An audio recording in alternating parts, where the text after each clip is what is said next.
Hello and welcome to another episode of the We Have a Meeting podcast. So today's guest, 100,000 followers, a six-figure ghostwriting agency, 99 personalities and a LinkedIn ghostwriter is one. Today's guest is one of LinkedIn's more honest and open creators, not afraid to wear his heart on his sleeve. Today we're joined by one of, if not the best, copywriters on LinkedIn. He's not afraid to speak his mind. Today's guest is Luke Matthews. Luke, how are you? I'm doing great, Jack. How you doing? I'm very well. Thank you for joining us.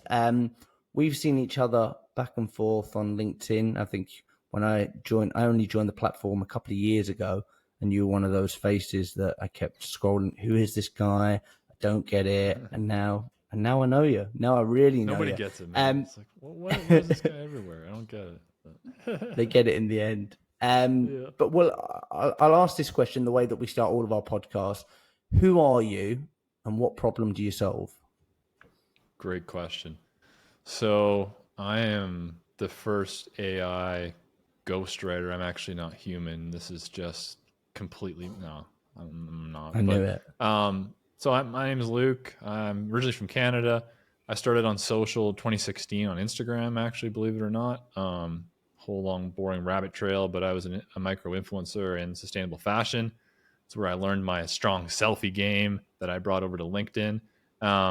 So did that for about 4 years and then started ghostwriting in early 2020 on LinkedIn back when it wasn't as popular.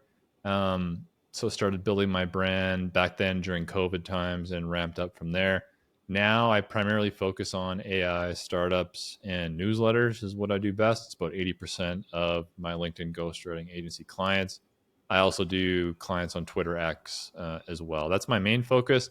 I also just recently launched, though, a community which is kind of focused on helping creators use AI to save time that they're spending on content and curating content and focus more on actually working hard, because I actually think society's swung back over and everyone's fucking lazy and they need to hustle harder. So my community is kind of like, hey, let's use AI to save time where you're wasting it so that you can actually get in there and actually network and connect with people and work harder in that. So that's kind of what I'm up to now.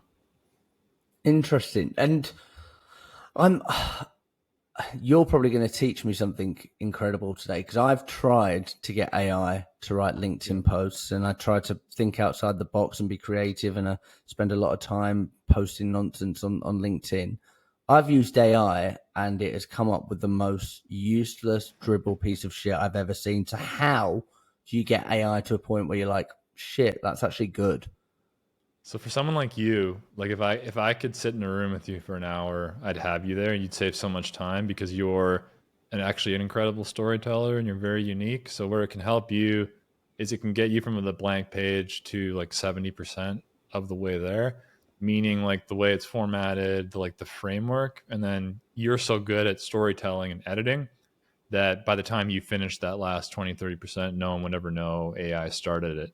So that's typically what I do is I sit people down and I use like 2 to 3 tools to get it there. Most people, I think, make the mistake of only using GPT or some other generic blend thing, and they put their post in there or they prompt it and it gives them crap, which is true. But you need to kind of combine 2 to 3 tools I've found to really get it there. So that's the main kind of, I guess, unique standpoint that I have with AI tools. I always blend them. So I'm always using 2 to 3 to get me 70 to 80% of the way there. And then it's just strong editing. Like when you've written for as long as you have, or I have, I've been doing this for years. I've written thousands and thousands of posts. I can just finish a post so fast, and AI saves me the blank page, which, to be honest, like the last couple of years, I've had more blank page syndrome than ever before. So it's helped me a lot. And where do you, obviously you're somebody that kind of lives and breathes this. So where do you think it's going? Like AI, 5-10 years for personal brand, copywriting, ghostwriting, where are we going to be? I think the best of the best are going to dominate even more, which is what we hate hearing. It's the same in society. I think the middle class is being destroyed. I think it's going to be the same in content creation. The best that learn how to use AI are going to crush everybody, because when you're actually a great writer and you also embrace and accept AI, it just makes you faster and better than everybody.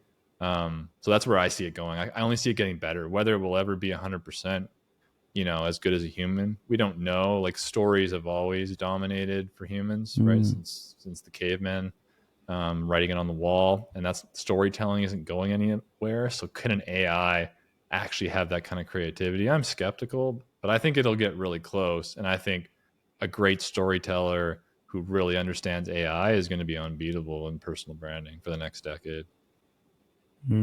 Okay. And then you're everywhere. You've got hundreds of thousands of people. Like you think, when I think of LinkedIn and people in your space, there are a few names that come to mind, people that you've probably collaborated with and people that you probably get lumped together with all the time. So you've got access to such a huge audience. I guess for people that are in that space or they want to be in that space, how do you actually monetize that? So top of the funnel, like you're there, like you're capturing all these eyeballs. How do you then get them further down to actually turn those into high paying clients? It's a great question. So there's two schools of thoughts right now. Actually, if you scroll LinkedIn, you can kind of see a bit of a battle going on, with strategies, right? You got the people that are all about selling through their content. So they're out there saying, "Hey, I've got 2 spots left for December. Work with me," and they're establishing that urgency with their content. And they talk a lot about their product and what they're selling and this kind of thing. And that definitely works. Gets less engagement, less reach, not top of funnel. Anyone can do that, and sell on LinkedIn or any social. I've gone the opposite end, where for me, I'm going more broad. So everything I post is either a great story about my life or something I've observed, or it's educational and it actually is useful. Meaning that I've put hours and hours into a post. Like the last 2 weeks, I've written 4 guides. Each post took 6 to 8 hours to put together because I put a video with the course, made a landing page for the post. So I'm obviously on the obsessive end where I'm putting a lot of time into it. Lately, that's how I'm converting, is those posts that are essentially almost like blog posts, really, on LinkedIn. Those are getting huge reach for me. Those are getting shared. Those are getting me leads and driving traffic. So I think the two ways where, if you're going to build like top of funnel, get big reach, establish yourself as quote unquote kind of an influencer, that takes years. It takes a long time to build. And I think you have to post in that way for a long time and just be everywhere for a long time. And most people don't have the patience to do that, which is why it's better to do the other way. Now, what I'm trying to do is, I started a community and going like, I actually think I can teach people to kind of do it the way that I do it, which isn't the standard way to win on social. I think the standard way is, hey, I know my target client, I know their pain points. Let's create content that speaks to that. We know that works. You do that for long enough, you're going to convert. But, also at the same time, these platforms are taking away our organic reach, right? Facebook did it. Instagram did it. Even Twitter's doing it. LinkedIn is doing it since September. It's way down.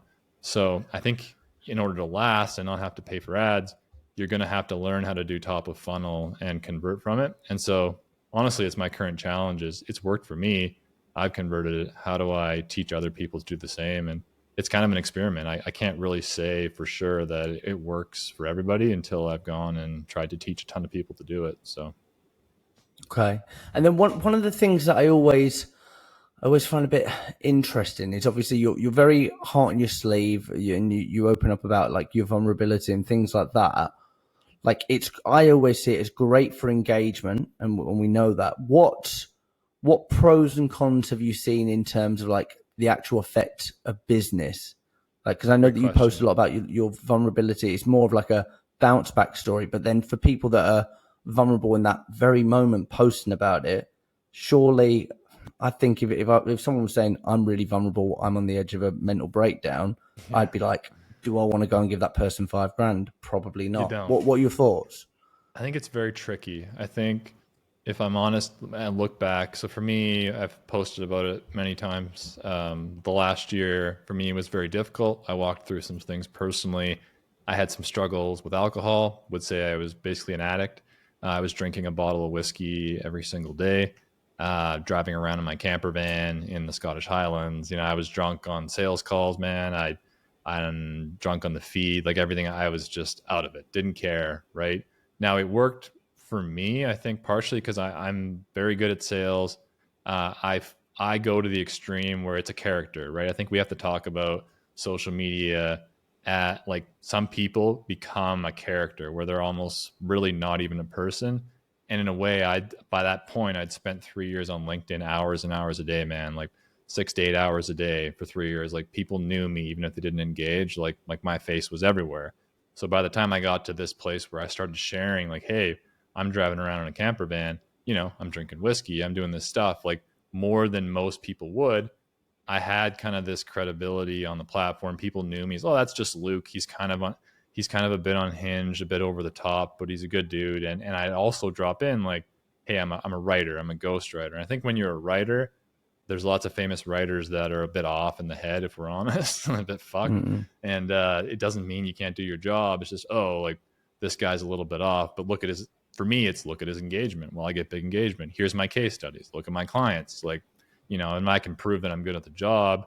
It's almost like, hey, we're working with a talented person. Do I want, a lot of people are like, yeah, I don't want to work with you, right? I had a client message me like, hey, like your current state doesn't align with our values. Like we can't work together anymore. And I was like, yeah, I understand. And I gave them a refund and we were done. Right. A couple clients months later, it was like, hey man, like it was really like what you were doing this summer was really hard to watch. And it's like, we stopped working with you because of that. I didn't know at the time. They just didn't renew. Right. So it did cost me, even though like I gained a following and people enjoyed, kind of like, wow, this is a bit of a disaster. Like where's this guy going? Now the storytelling element within that, hey, we love watching disasters as humans. We go to the movies, we watch these characters that fall apart, that struggle, and we watch them struggle, and we either want them to win or we can't stand them. Now, as a character on social media, that's great for me. Like I want people to feel something when they follow me. If they love me, if they hate me, if they're not sure what I'm going to do next, well, that's great for my reach, my impressions, my brand, short term. Now, long term, since then, I've kind of elevated out of that this year.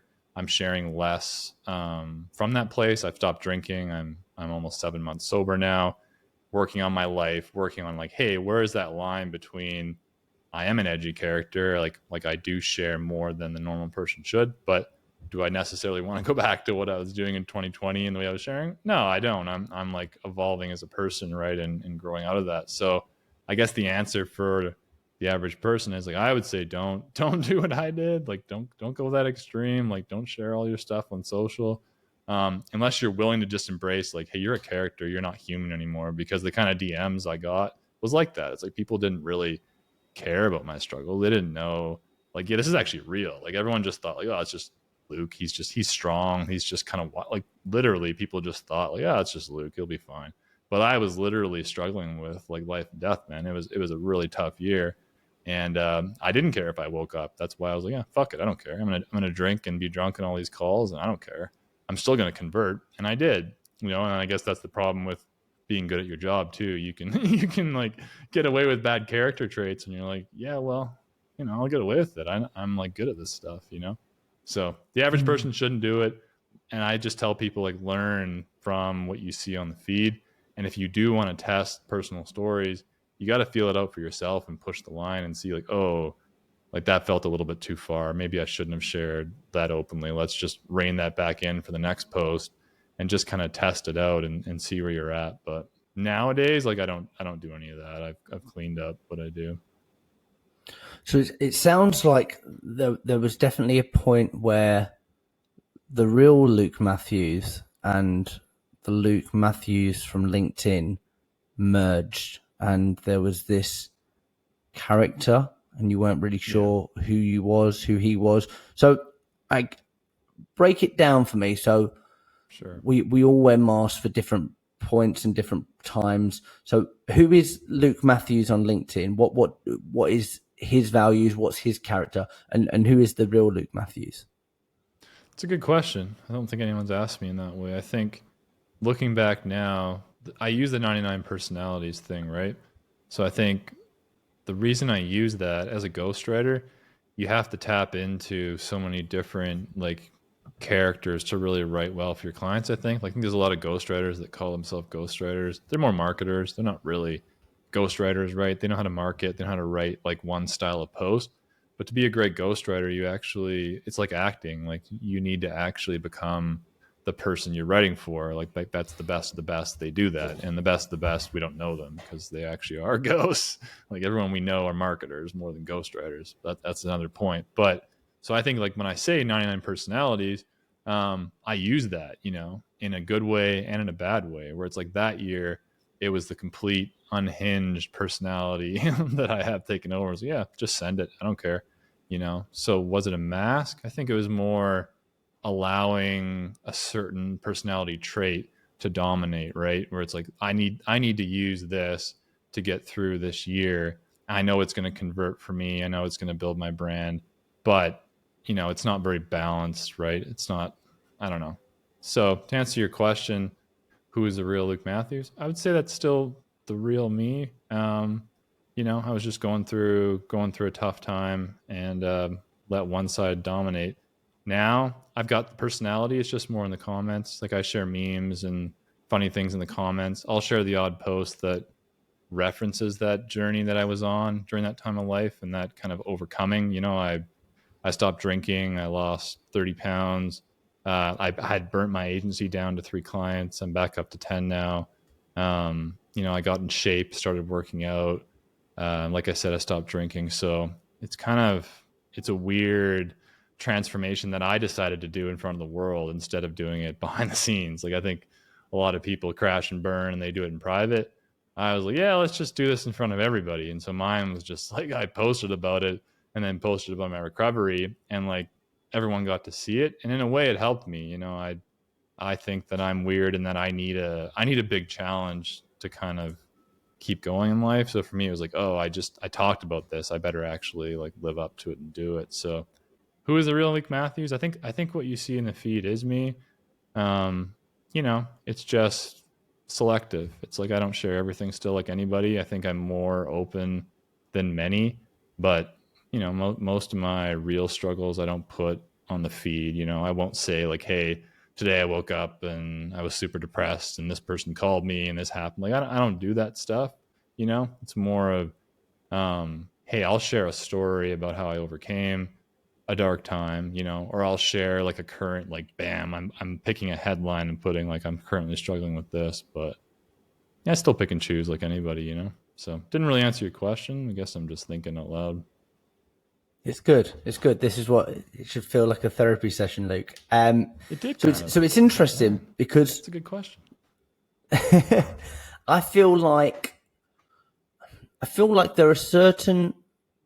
I like what you've alluded to a lot here is you're a ghostwriter, which is what you are and what you do. One of the things I see a lot is like personal branders and people that take over people's LinkedIn profiles.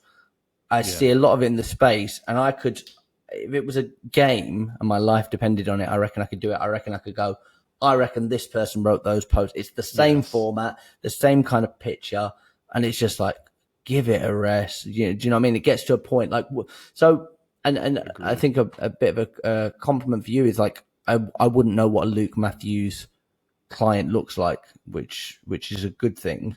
What I have friends, somebody like my, sorry, go ahead. No, please.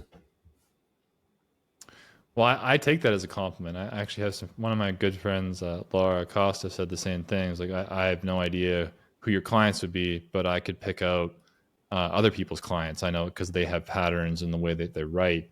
And that's kind of what I'm referring to with ghostwriting versus marketing. There's some really amazing marketers that kind of call themselves ghostwriters because it's just a good keyword to get you clients, right? But they're more marketers. Like I actually feel like I'm a ghostwriter in that, like I actually can write. Like I wrote for a menopause warrior who did TEDx speeches and like events, and her whole thing was menopause, right? So I had to actually dive in and learn about menopause and try and become a 55-year-old woman to write about it, and I enjoyed it. Like I gained so much empathy for like my mom and any woman going through menopause. It sounds horrible, man, but like I actually had to like, okay, how do I possibly do this? And I did weird shit to try and like feel, like empathize with it. And it's like, I love that. I like that about actors too, where they'll like try and become their roles, and it's really weird. And I think writing is similar. Like if you're actually going to write the best, you have to do this. Now, that's how I approach ghostwriting until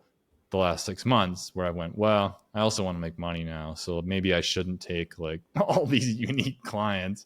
Maybe I should focus on a couple things because it's a lot easier to replicate when you're building an agency, right? So now I'm mostly AI and high ticket sales coaches, and they're the easiest to deal with. And but it's more like marketing. Is it true ghostwriting now? I would say now what I actually do is much more like LinkedIn marketing. I still write for them, but it's not the same, I guess, pure art that I feel like what I was doing before, where I was trying to become my clients. Now I'm like, I'm still obviously trying to do that because it's ghostwriting, but it's much more of a system and a business. Like, hey, we're just trying to get leads and results in business. Whereas I feel before it was much more of an art to me, where I was like, no, I'm trying to become like my client, and it was more just like I worked with anybody. I just, to me, if they were interesting, I just wanted to work with them, right? Mm. My DMs are filled with weird and wonderful messages. I can only imagine that yours are fucking bizarre. And you get so many people. How do you work out who's time wasting and who's genuinely serious? And do you have anything anecdotal from your DMs? It's a good question. So I used to try and keep up with them. I think until last year, I was like, every night I'm going to go to bed, there's no unread DMs. And now I just can't. I tapped out from it. Used to do the same with my comments really until the last couple months, where I'm going to respond to every single comment. And I had thousands, over 1,000 comments every post. So a bit obsessive that way. DMs, I kind of skim. So I can kind of tell who's a client based off their tagline and their profile picture. Sounds terrible, but it's just the truth. So I'll look and I'll go through like, oh, if there's an AI keyword in there or a high ticket coaching keyword, I'll answer that. And then if I recognize people from my comments, I answer them. Everyone else, to be honest, I ignore now. I just can't keep up, and I'm not smart enough to pay a VA to do my DMs for me. So I still do them all myself. So that's how I sort through it. And yeah, I get a weird mix, man. I've had like everything from the Nigerian prince thing to, you know, big brands want to work with me, to chicks sending me nudes, to weird memes, to, people like wanting therapy and telling me like bizarre things about their life, to someone telling me their brother was held hostage and they needed money and they didn't look shady. I've had so many weird DMs because I tell weird stories, right? I think and I was a mess. So I think when you're a mess on social, you kind of attract like messy people. So lately it's been more clean because I'm not really sharing my life as much. I'm more moving into educational content, just where I'm at personally. But it was pretty wild for a long time. Okay. And then if we exclude the era where let's call it a rocky patch where you're in the Sure. Highlands and things like that, is there anything pre that you look back at your like as you've grown as a writer and a marketeer? Is there anything that you look back and you just regret and you think that was cheesy, that wasn't me, that wasn't authentic? Is there anything that you look back or like any telltale signs that anybody that's building a personal brand should be like, actually avoid that doesn't work or that doesn't help? I don't think so. Like I look back, the only era, like I said, the Rocky Patch, I regret some things in there for sure. Before then, no. I think I enjoy the way I built. I didn't really copy anybody, so I grew slower than people I'm like friends with now or compare myself to. I started in 2020 early, so what, over 4 years now, and for me, it's slow compared to the people I'm chasing or competing with. The reason being, like, I didn't go, hey, I'm going to study Justin Welsh and post like him and get in his circles and get to the top. I went, nah, I just want to do what I want. And that when I came from Instagram, on Instagram, I was much more professional the whole time. I didn't share any personal opinions. It was just strictly photography, videography, professionally done. And then I would write articles for brands like Samsonite and Wrangler and things like that. So it was very by the book.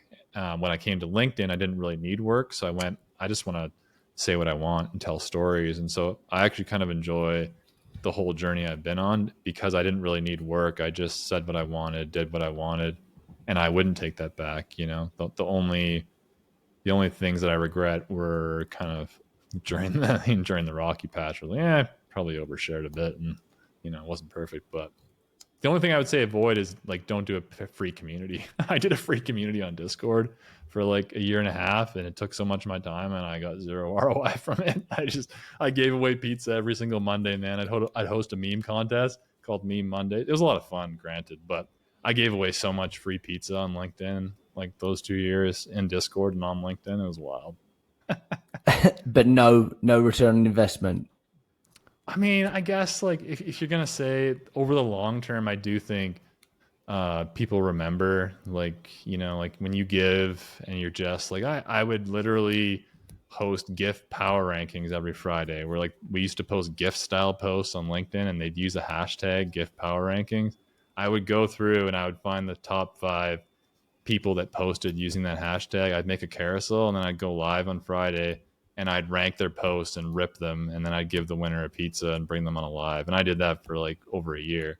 You can say like I didn't really get clients from that directly, but I kind of like built a lot of connection with a lot of people and gained a reputation for, yeah, this guy just shows up and does what he wants. And I think that spilled into, like, I'm somebody that I do sell through weird posts. Like I've done posts about bacon that have converted high ticket clients. Same thing with pizza, wizards. Like I think I can talk about anything now and convert, partially because of maybe all that unscalable stuff that I did for so long. Maybe it put karma in the bank. Maybe people just remember me. I'm not too sure, but yeah, kind of an interesting, interesting side journey. But that, from an outsider's point of view, that someone listening to this now will be, that doesn't make sense. So bacon and wizardry. So why are people giving you? I imagine you charge a lot of money to work with because you're very good at your field. So why would people give you a lot of money if it's like how does that work? Talk me through it. So how it works, you're scrolling LinkedIn, you're scrolling a platform, and like you said, you can tell this ghostwriter wrote this if you really looked at it. So subconsciously people scroll, everything's the same.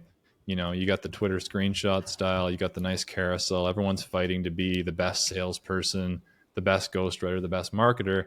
And then you stumble upon this person that wrote this really long, well-articulated post about how much he hates bacon. And it's written perfectly, like perfect formatting. Like you would think this post was about how to get leads through B2B marketing. But no, it's literally excessive detail on how much I hate bacon. And you're just like, what is this? What the fuck is this? And I do that repeatedly. And I did that repeatedly during those years. And I think what it is as a writer and a marketer, I can still show my class or how good I am in formatting, in the engagement that I get, in the people I interact with about a bizarre topic. And it just stands out, and that was the biggest thing. That's why I won on LinkedIn during those years. Like everyone was doing the same thing. And I just went out and I was hosting gift power rankings, giving away pizza, dropping memes, hosting lives where I'd just rip everybody. I went 24 hours in a row live on LinkedIn. I think it was so different that it gets attention, and attention does sell. You just actually have to be good at your job as well. So it's like, if I get the attention and I talk to somebody, I'm also great at sales. So if I get you on a call, I'm going to close you. And I know that. So I don't really care how I get you on the call. If it takes a post about bacon or me ranting about wizards or me writing about AI in a really intelligent way, to me, it's all the same difference. As long as I can get you on a call, I think I can convert you. And so I think it's a combination of confidence and skills, and then just being so different that it stands out, right? Even now, like if you scroll the feed, everyone does the same kind of stuff. They're trying to do cheat sheets, in AI and stuff because they're shareable. They get you followers, or you're posting a carousel, or you tell a story. Like your posts at least are different. And then I would ask, like, do you book podcast guests through those weird posts? Do you get sales calls through those posts? I don't really know, but I do. So that's the thought process: stand out, get attention, and then be great at sales. I always think with personal branding, it's like a case of like somebody might not need an agency or sales training or whatever now, but then if you constantly think about it, and then when it's like I need a ghostwriter, we need someone to do this, bang, you're the first one that comes to mind. So it's just about how do I make sure it's basic marketing 101. it's living rent free in people's heads, right? I think the real answer is most people are impatient. When I went, I'm just going to be around forever, and like you said, you're going Mm, to think of me. I think it can work in any industry. It's just most people are linear in the way they think. Like, I want to show up on LinkedIn and post for 2 months and start getting leads, instead of, well, what if I showed up and I was a lawyer and I had a really unique angle and I did it for 3 years? Then I'd have leads for 10. But no one thinks that way. We want to convert right away. So the only way to convert right away is to be like everybody else and just post sales content and boring industry content, because there's no vision. So I agree. It's bullshit, and I like to. The thing is that, like, I don't use any other social media. Like LinkedIn, I'm on yeah, it. You know how much I'm on it, probably as much as you. Like, I'm always there commenting. yeah, you I are. post every morning and post every day. Like we live on LinkedIn. It is like our office. I don't have that attachment to Instagram or Twitter because, and I'm sure they could, but they don't make me money. They don't get me in front of people. Like, I know that LinkedIn is a proven method that works. I want to, like, you said you hate bacon. I'm sure there are personal branders, marketeers that you hate. I'm not going to ask you to name any Yeah. names, but what attributes of people, other ghostwriters, other people in your space? What are the things that they're doing that you think, fuck, that is so cringy, or that is so cheesy, or I would never do that? What are the things that people should avoid? Okay, I'll tell you, and I can do names too because I'm edgy. I don't care. Um, so the first thing is, people build a following on a platform, so like LinkedIn, and in order to get that following, they need to post top of funnel content, right? Like, you don't grow followers on a LinkedIn or an Instagram or YouTube unless a lot of people like the topic you're posting about. So, AI, personal branding, recruiting, sales, whatever branch you want to pick, it needs to be something that a lot of people want to consume. And Mm, if you've grown a following to 50K, 70K, 100K, then you're good at what you do. You know what people want to read, and you're putting effort into that kind of viral content to build a following. A lot of people change when they get big from, hey, I'm caring about followers and likes and vanity metrics, and then all of a sudden they start writing posts like, no, I don't care anymore, it's just about being happy, or the amount of money I have doesn't matter, your likes don't matter. Why? Because they're appealing to the small accounts that are discouraged when they look at big followers, and they know, like when I post like, hey, no, you actually need to work harder, you're being fucking lazy, you need more followers, you need more social proof, because it's easier to sell, it's easier to win on LinkedIn if you have them. That's just facts. So sucks that you don't have them. You can still sell with 1,000 followers. It's a lot easier to sell with more followers and more likes. It's just human nature. People don't want to hear that. They want to hear like, oh, it doesn't matter. It doesn't matter how much you work. Just take it easy. It doesn't matter how many likes you have. The vanity metrics don't matter. I think we can all scroll the feed and see the bigger influencers that do this, and they all do it, almost all of them. And I think it's BS. I think if you've built to that big of a following, you know what you're doing, you're good at the game, and then you're playing the game again. So, the funny thing is, I think it's BS, but I also don't hate them for it, because it's just smart. The average person is the idiot. That you're the one being tricked by these people. You should know better, and know and believe, like, hey, I actually do have to work hard. What I have right now might not be enough, and actually look in the mirror and fix it and get better, because you can. Because LinkedIn is awesome. There's so much reach that you can do that. People don't want that though. They want the excuse. And so I actually don't get mad at the other influencers. I just go like, yeah, I see that they're doing, I see the game, but I don't blame you. It's more like, if someone complains to me, I tell them the truth. It's like, hey, no, it's your fault. Like, they're just doing like what you would probably do, what most people, what I should do. I'd make more money if I did it. I don't know. I just can't do it. so there's that. I have a big rivalry. I'll just say, my buddy Matt Barker. We raced to 100K and he kicked my ass. He beat me. It was devastating. I'm still bitter about it. So we started racing and we did it for about 7 months. And I got kicked off the platform for the seventh time. I've had 7 bans, which we don't have to get into. too And the edgy, last Luke. one was like, hey, Luke, like LinkedIn help was like, hey, Luke, if you get another warning, your account's done. Like, literally. And it was a human. It wasn't the automation. It's like, if you get warned again, you're not getting your account back. So I wasn't sure if I was going to come back to LinkedIn. I literally was off for 3 months. He caught up, and then I started posting again, and we had a really good battle, and he beat me to it. So congrats to my buddy Matt. Well done. But now he hates viral content. So all of his stuff is sales matters, likes don't matter, vanity indexes don't matter. And I always tease him. It's like, hell, well, why couldn't you have done this before you beat me to 100K? Yeah. Nice, man. But he's awesome. Like I just like, I don't agree with his philosophy anymore. Like we've totally gone like the separate ways. So we're still kind of battling in that we believe different things, but yeah. It sounded like when you were talking about the other people, the other influencers in this space, it sounded like there was a bit of like a bit of truth behind it. Who is the biggest culprit in this space? Let's see. You're putting me on the spot. The biggest culprit. I think so. If you scroll the feed and you look at it, you'll see it. I probably shouldn't name names. I'll get myself in trouble. But if you scroll the feed, you'll see it. And yeah, I'm going to leave it at that. I'm going to be smart for once in my life and not do it. Okay, where's that edgy Luke Matthews that we know and love? Okay, let's move on. I know. That's the thing is I'm learning. You're learning. Good. Sales. You said earlier, if I get anyone on a call, I'm going to close them. Okay, you sound very confident with your sales ability. We are predominantly like a bit of a sales podcast. A lot of people listen to us who work in sales and SDRs, AEs, sales directors, all of the fun stuff. Nice. What does sales mean to you? Like, why are you so confident when it comes to selling? I'm confident because my funnel is long. It's all inbound, so I don't do any outbound, no cold calling, none of the good stuff that my man Ben, Mr. Dennehy, does. I don't do any of that. It's all inbound. So by the time someone lands in my DMs, they typically have been following me for a long time, or they're really impressed by some amazing post that I did about AI lately or personal branding.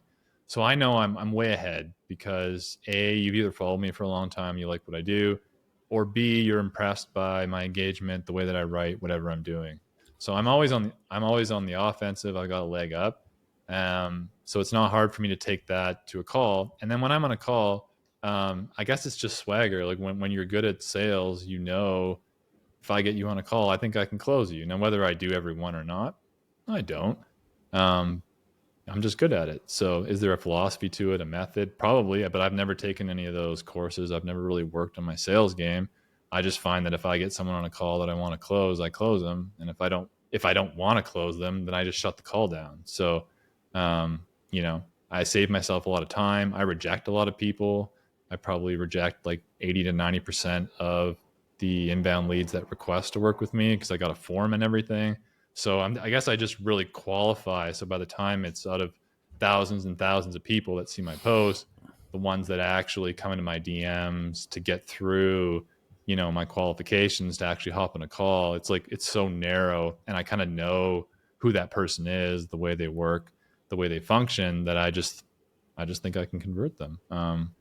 You know, and whether that's like last summer where I was drunk on my calls, or now where I'm more professional and I kind of do things the proper way.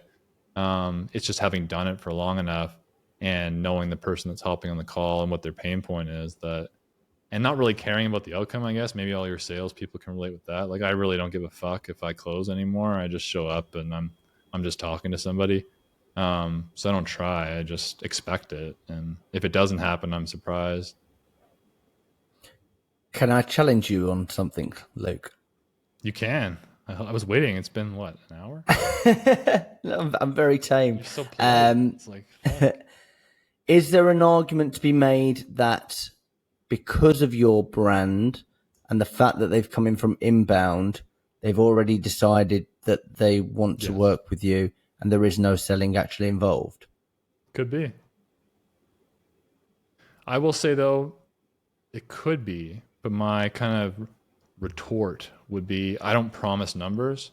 So I could convert 100% if I went, I can get you X amount of followers, X amount of leads in 3 months. I don't do any of that. So even if I have an easier sale, in social, it's really hard to sell packages when you don't say, I don't do analytics reports. I can't promise you followers. I can't promise you leads and still convert. Now you could say, well, that's just because your brand's so big. And yeah, maybe you're right. But we'll leave it at that. Why should somebody work with you? If they're listening right now, why should they work with you? They shouldn't. I'm too busy. I have a waiting list. Okay. Good answer. That's what I like to hear. If you didn't have a there we go. So I'd give the same answer. If you didn't have a waiting list, I don't know how hypothetical but why would somebody want to work with you? Like what am I going to get for my money? Sure. So I would say you need to be in AI or high ticket coaching or sales. So for me, I kind of view it like I'm picking more than they're picking. Again, personal brand, I'm lucky to be in that position, but the offer needs to be right. So if your offer isn't right, you shouldn't really work with me, because I think if we're honest, on LinkedIn, a certain kind of offer, certain kind of company works better than others. A lot of people are just going to struggle to sell through inbound, and I know who that company is, who that person is by now.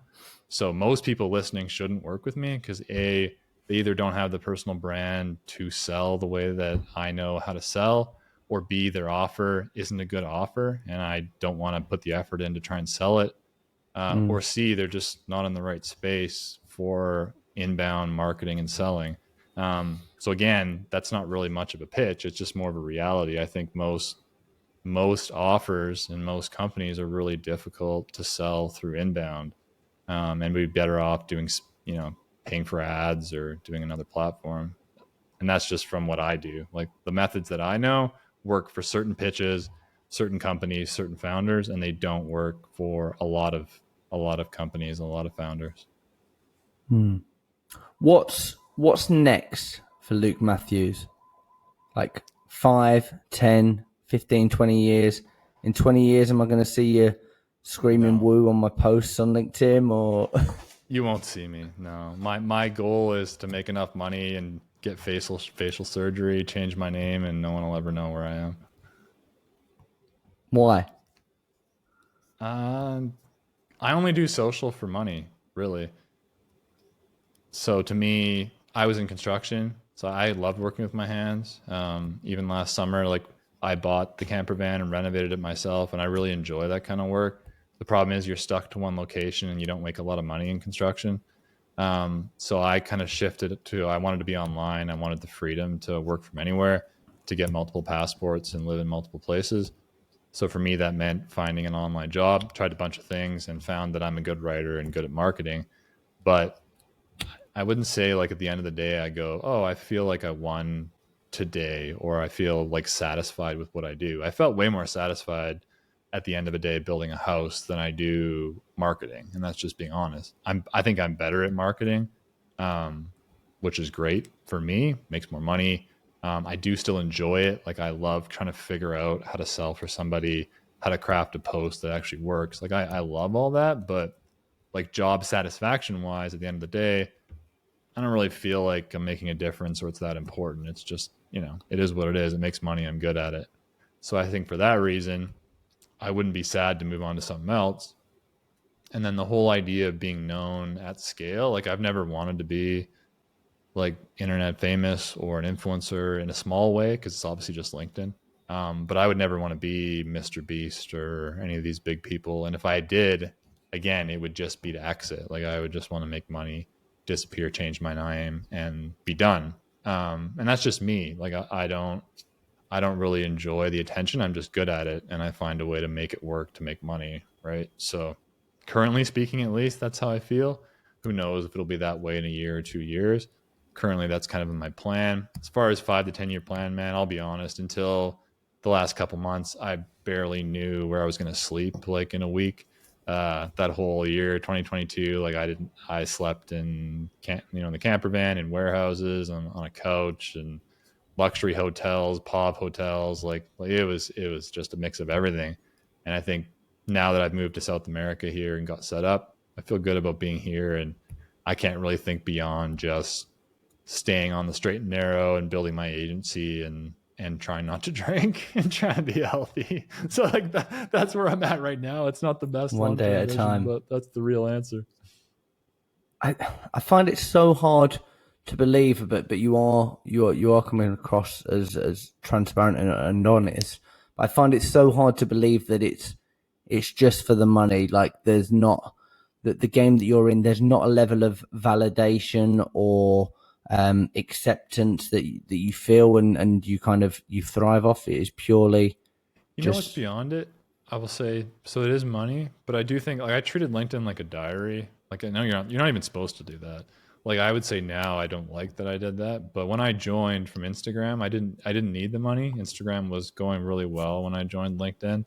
And so it was like, I just want to write like I would want to write. Like what would that be like, and put it out in the world and see what happens. And so I think when it isn't about the money, I do really enjoy just writing about bacon and seeing what happens, or trying to offend somebody and see like how they take it. Like at its pure form, like I do really enjoy the writing and just sharing from like a weird kind of raw place. So I think if we're going beyond money making and all that, I think I would miss that, but I'd probably shift it to like writing a book or doing something different. Because I still would need to express, I think, how I feel with the world, and I think as kind of a more introverted person growing up, like I wasn't very talkative. I wasn't actually that mouthy. I was pretty quiet, very confident but quiet.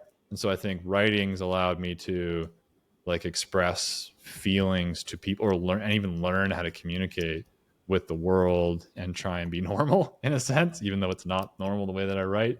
So I think all of that kind of mixed in as well. Like I do enjoy it. It has helped me. It's helped me through. Like I said, last year was really tough, and I think just writing helped me a lot. So that would be the deeper reason beyond just the money, is just writing for the sake of writing. I also really enjoy. it's a release, and this is I used to be a songwriter, and now I write in different forms, and I don't write songs anymore. But it used to be that, oh, I've had a little breakup, I'm going to write a song about it, and it is that release. Yeah. I got one Yeah. last quick fire question for you, Luke, Sure. and you don't have to answer it if you don't want. Okay. I'm going to take you to LinkedIn head office. There's a big red button. You can ban one person off LinkedIn. Who are you going to ban? Wow. Can I think about it for a second? I get You one, can and, take, and they're done. Like their business and they're is done. done. Their They're business is finished. done. They're not coming back. Wow. That's, let me think about it. Because, like, that's a nuanced answer. I think. How do you, like, while I'm thinking, distract the audience? Because I have to, like, actually. It's a I'm gonna careful. sing a song about Luke Matthews and who he's gonna ban from LinkedIn today. Okay, so there is this person in my DMs. I'd have to find their name from 2022. I did a post, and they reported my account multiple times. They went back for like a year, and it was someone that came over from Instagram, because on Instagram I was doing sustainable fashion, and it kind of touched into environmentalism stuff. So a lot of people come over from my Instagram days and they report my stuff now, because I'm like the total opposite of that. I'm like red pill dude, eating steak only in South America. Like everything I write, they hate.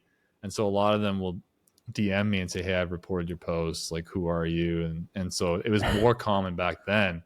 And so this was a feminist chick, and she reported all my stuff and got me banned for a couple days. So I would go find her in my DMs and push the red button and take her out, because that was kind of the first big ban for me that set off a series of, now my account's like literally been flagged and I've been banned 7 times, and that's changed the way that I can write, express on Mm. LinkedIn, and really frustrated me overall with the platform, so much so that I, like said, quit it for 3 months. And so that first like girl that was a feminist that banned me, that started it all, I would take her out for that, because it's caused me like some huge headaches on the platform. Good.